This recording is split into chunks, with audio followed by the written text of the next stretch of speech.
America, America, America, America over against the rest of the world. Now, there are certain things happening around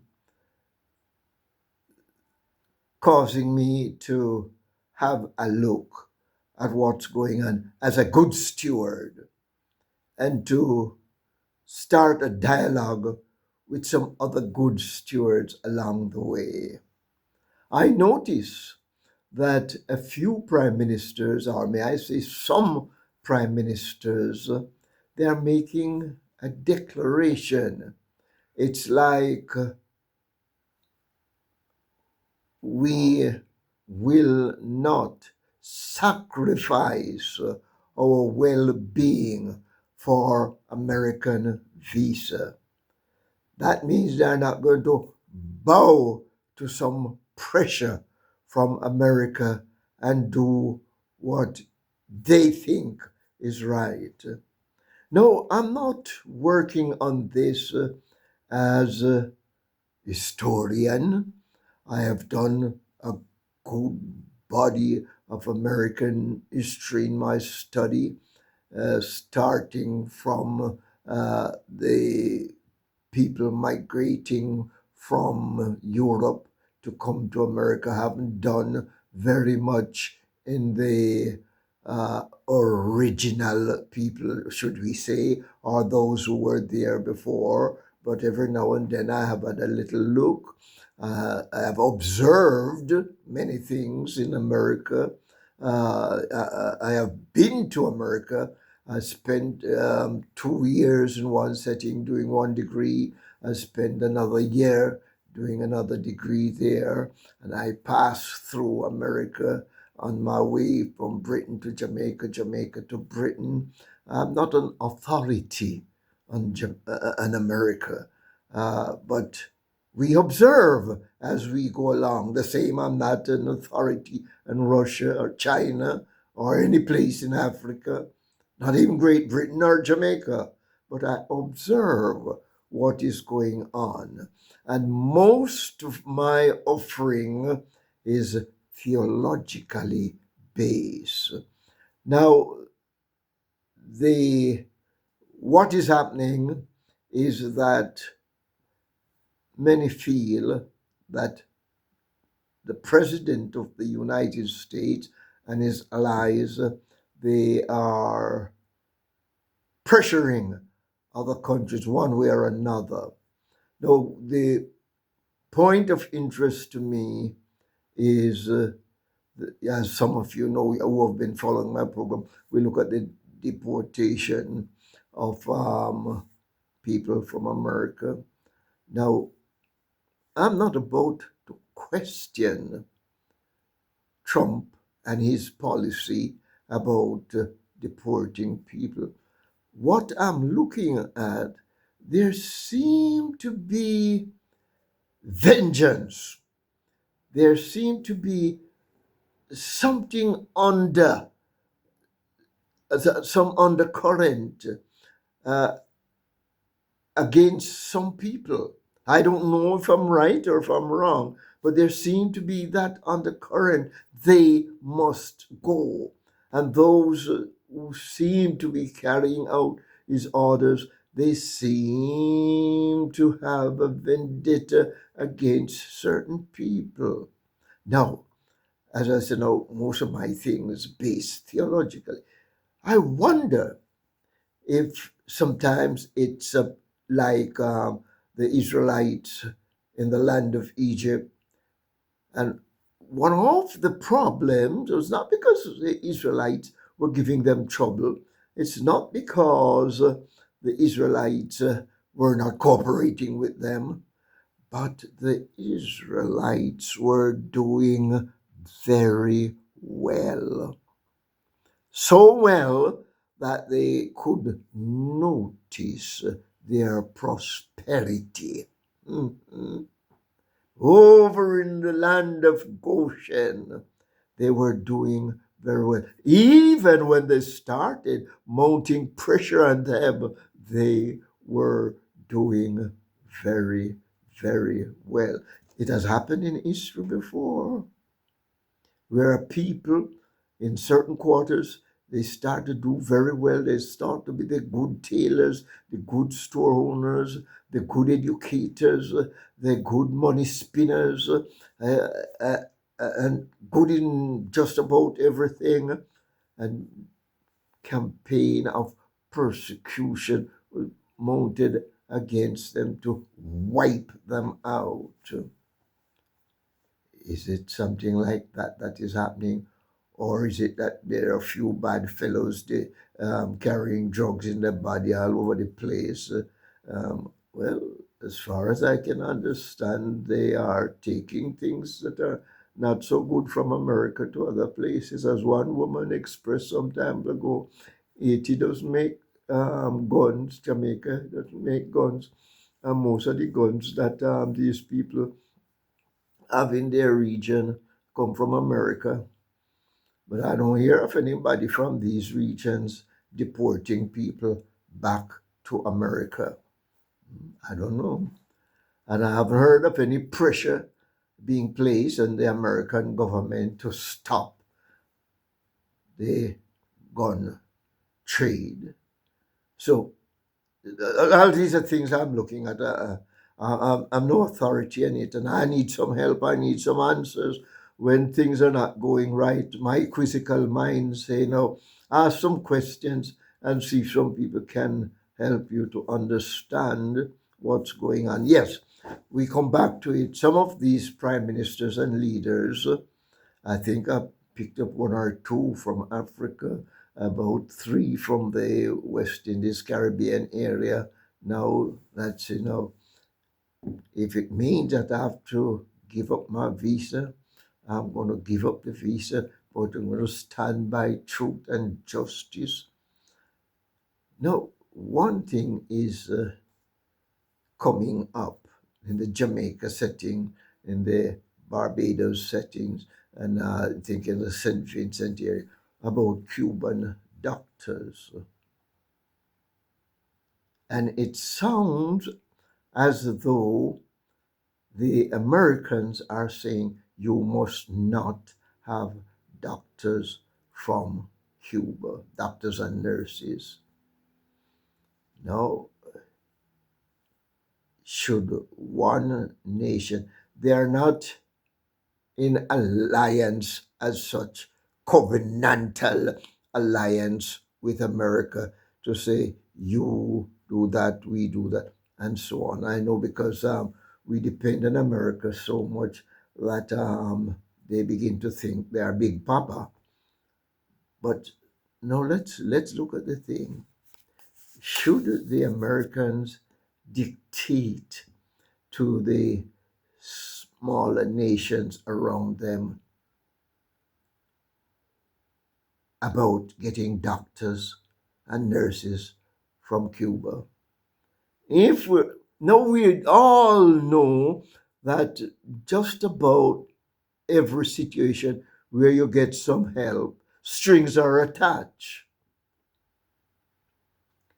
But at the same time, my little mind and my theological mind is telling me that if the Americans feel that the Cubans are bringing something other than medicine and medicinal help, then negotiation, not pressure, pressure, you must do this or else, you must do that or else.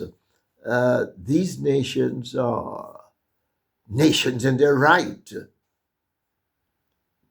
They call their own tune, or they should be calling their own tunes, uh, but something seemed to be radically wrong.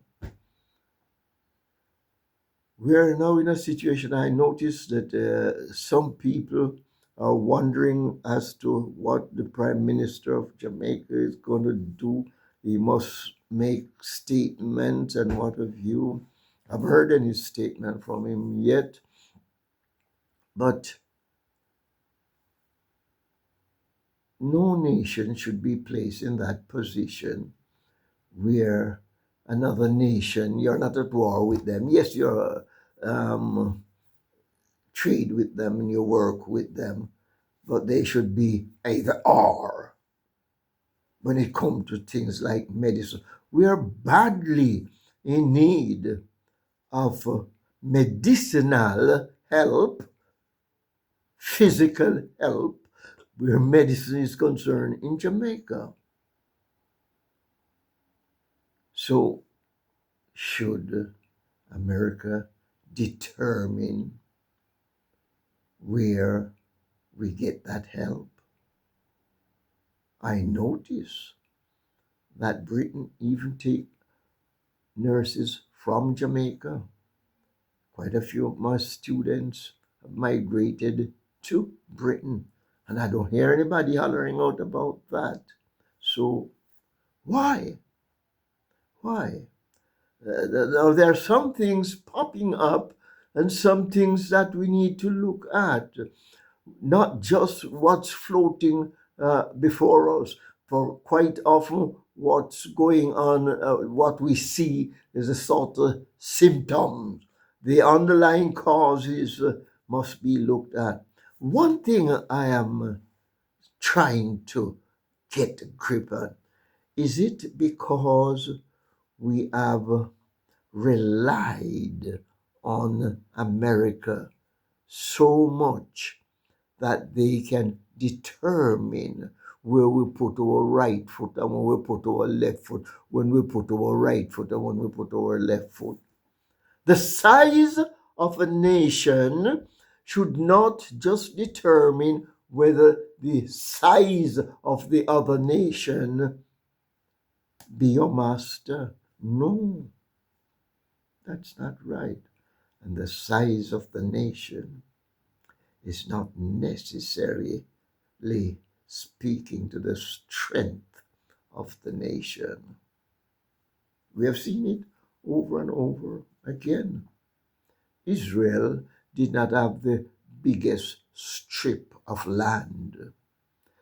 When I notice and I look at our ancient history study and I like that, Israel was in a kind of little corner, was much bigger nation. Even the Egyptian nation was a bigger settled nation. But there's a text that is floating through my mind. When a nation allies itself to the master of the universe, size does not matter. Quantity of gold and silver they have does not matter. The Lord being on the side of that nation is the strength of that nation. And maybe, just maybe, some have sacrificed godly connection for American connection.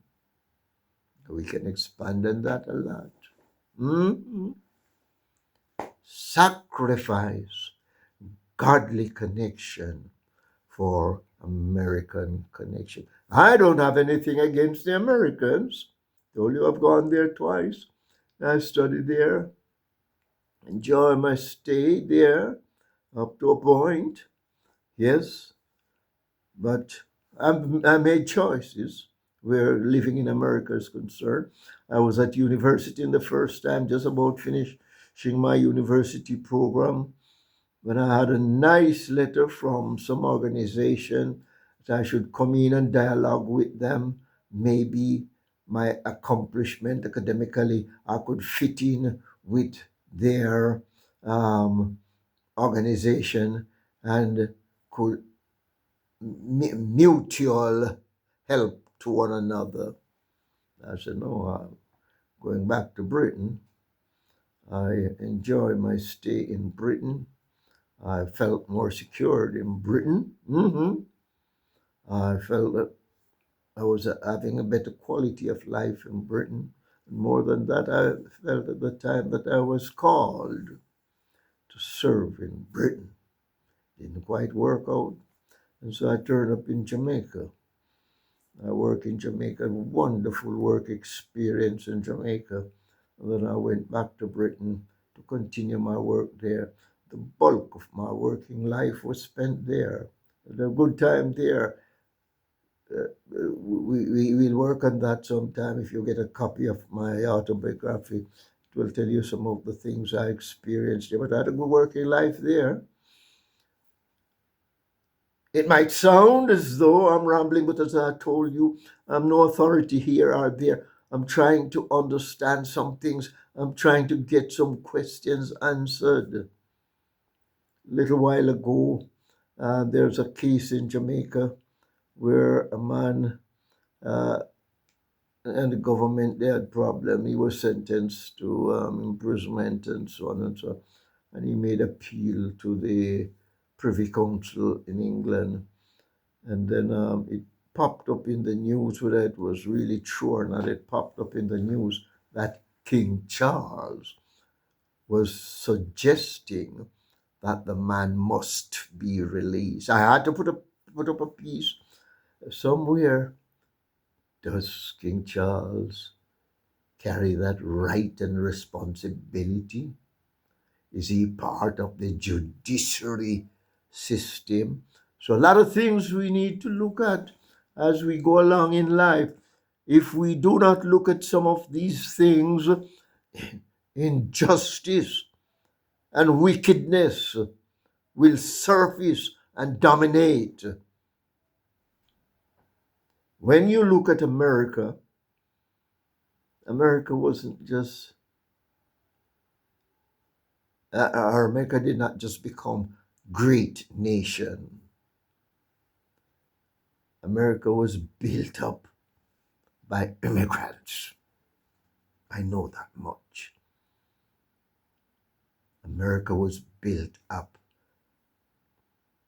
by people coming from the West Indies, Caribbean area, coming in from Europe, coming in from Africa. And many of these people, they made their contribution to the growth and development of America. And yes, I'll repeat, while it is true that you will have unworthy ones to be thrown out, it doesn't mean that all the people from Jamaica, from Barbados, from this area, from that area, they're all unworthy. No, you have some people there who have made good contribution. If it's even to clean the hospitals, clean the roadside, work on the farms, to feed the nation, they were doing it to keep the nation going and to help the nation to grow.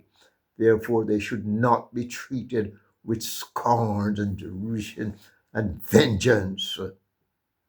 So it would make sense for some of our leaders to get a word to or with the leaders there and say, no, in common parlance in the Jamaica setting, when a person come of age over 18 and 20, something like me, a big smarty too, need to say, I'm a grown up and I can take part in the discussion. Yes, we have to let them know we are grown up and we need to be dialogued with. You don't just come out like any big brother and say, or else, or else. No, that should not be in the 21st century. That should not be coming from people who have developed in such a way that they can communicate around the world